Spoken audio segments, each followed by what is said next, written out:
కర్కాటక రాశి.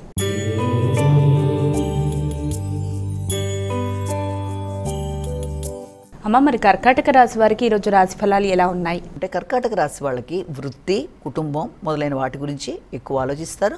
నూతన వృత్తులు మారడానికి కూడా అవకాశాలు, నూతన వృత్తులలో నూతన అవకాశాలు లాంటివి రావడం, తద్వారా ఉంటున్న వృత్తికి రాబోయిన కొత్త వృత్తికి మధ్యలో బేరీజు వేసుకుంటూ దేంట్లో ఎలా ఉంటే బాగుంటుందని వృత్తికి సంబంధించిన అభివృద్ధి కొరకు తీసుకునే కీలక నిర్ణయాలు కొంత మీకు అభివృద్ధితో పాటుగా ఆలోచన పరంగా కూడా ముందుకు వెళ్ళడానికి అవకాశం అనేది ఇచ్చే అవకాశం కనబడుతోంది.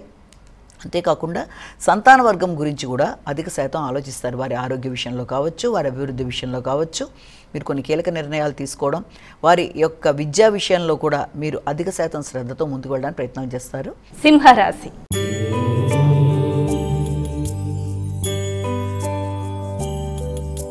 అమ్మ, తదుపరి రాశి అయినటువంటి సింహరాశి వారికి ఈరోజు ఎలా ఉంది? సింహరాశి వాళ్ళకి దూర ప్రయాణాలకు అవకాశం కనబడుతోంది.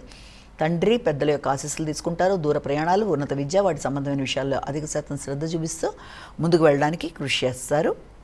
అంతేకాకుండా మీ యొక్క తల్లిదండ్రుల కొరకు ఖర్చులు అధికంగా ఉంటాయి. వారి సౌకర్యాలు కల్పించడానికి ప్రయత్నాలు చేస్తారు.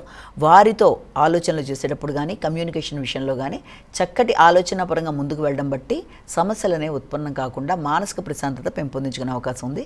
వ్యవసాయ భూముల కొనుగోలు కొరకు కానీ, రియల్ ఎస్టేట్ సంబంధించిన విషయాల్లో కానీ ఎక్కువ శాతం దృష్టి కేటాయిస్తూ ముందుకు వెళ్ళడానికి ప్రయత్నం చేస్తారు. మానసిక ప్రశాంతతను పెంపొందించుకోవడానికి చేసే ప్రయత్నాలకు కూడా అవకాశం కనబడుతుంది. సామాజిక సేవ అనేది చేస్తారు. కన్యా రాశి.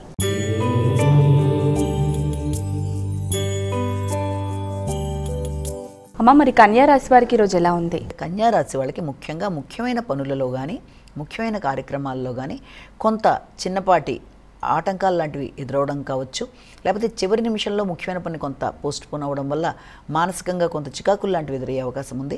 అయినప్పటికీ కూడా మీ మానసిక ప్రశాంతతని పెంపొందించుకోగలిగిన శక్తి మీ దగ్గర ఉంది కాబట్టి తప్పనిసరిగా ఆ విధంగా ప్రయత్నం చేస్తారు. విద్యాపరమైన విషయాల్లో మంచి అభివృద్ధి అనేది ఏర్పడుతుంది.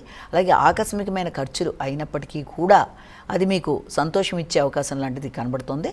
ముఖ్యంగా మీ యొక్క తోబుట్టువులతోనూ, తోబుట్టువులకు సంబంధించిన ఖర్చుల విషయంలోనూ అధిక శాతం దృష్టి కేటాయిస్తూ ముందు వెళ్ళడానికి ప్రయత్నం చేస్తారు. మీ వ్యక్తిగత అంశాలు, తోబుట్టులకు సంబంధించిన ఖర్చులు, వీటికి సంబంధించిన విషయంలో షాపింగ్ల పరంగా కావచ్చు, ఆర్థిక పరంగా ఖర్చులు పెట్టుకోవడం, వాళ్ళకి సహకరించడం మొదలైన వాటికి అవకాశం అనేది ఉంది. వారితో కలిపి కొన్ని ప్రయాణాలకు కూడా అవకాశం కనబడుతుంది.